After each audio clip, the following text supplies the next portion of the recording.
Okay, what makes these stargazing binoculars better than these regular binoculars? After all, people have been using these for a long time to look at the sky, right? Well, there are about 4 things that make these less than perfect for stargazing. Number 1 is that when you look straight through these binoculars, you have to bend your head back. And this is really bad for your neck. So, what we've done is to fix that problem with a 90-degree angle. You can see here, the light comes in here, it bounces off these mirrors and up through to the eyepieces. And what that means is that when you're looking at the sky, you have a comfortable neck position. Even if you're looking straight up, you have a comfortable neck position. So you're never leaning your head back. Especially if these are balancing on your face bones, that's really bad for your neck health. Number 2, when you're holding these with your arms, it's wobbly to begin with, and it only gets worse as your muscles weaken. It's not fun. And when you're looking for tiny things like stars and planets and nebulas and things like that, a wobbly view doesn't really cut it the way that works fine when you're looking at Earth, at birds and wildlife and things like that. So, we have these mounted here on this inexpensive video tripod. Now, yes, you can mount regular binoculars on a tripod too with the bracket, but that doesn't fix the 90-degree problem that we talked about earlier. Number 3, these are a fixed zoom. Yes, there are some binoculars that can zoom. They don't work real well. No one suggests that you buy them except the people that make them. These, on the other hand, take these standard telescope eyepieces, and we can change the zoom just by putting in different eyepieces. Boom, boom, and now we're zoomed in.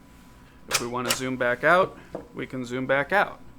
That way, these binoculars replace your need for an entry-level telescope, because these can show you zoomed in all the way into Saturn's rings, or they can show you an entire constellation all at once, which is great for beginners to start learning the night sky, but also satisfying to be able to zoom in and see a lot more detail. Number 4, some objects in the night sky, like nebulas, are difficult to see because they're not very bright, especially with all this light pollution these days.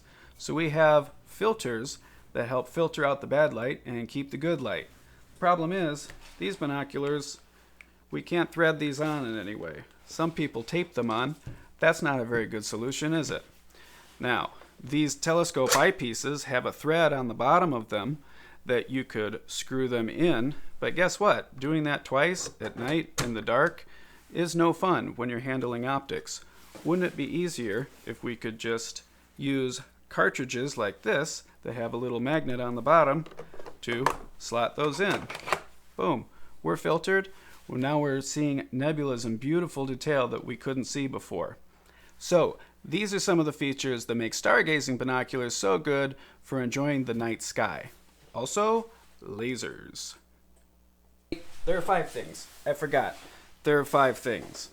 So, all of the optics in these are aligned perfectly with little screws at the factory. Well, guess what? Sometimes these screws twist out and the optics become misaligned. And these are broken until you send them back to the factory or someone who knows how to take these apart.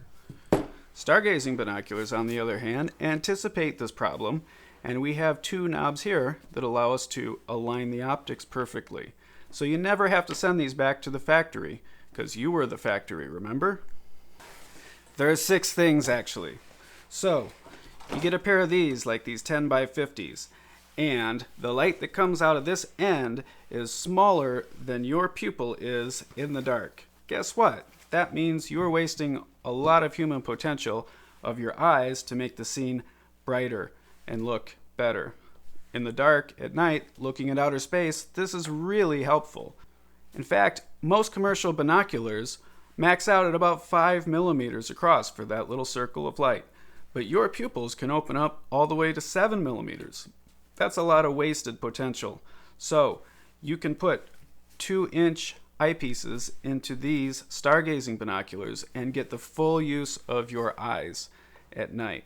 So the views are much brighter and you will be able to see objects that you cannot see in a telescope through these, I promise you.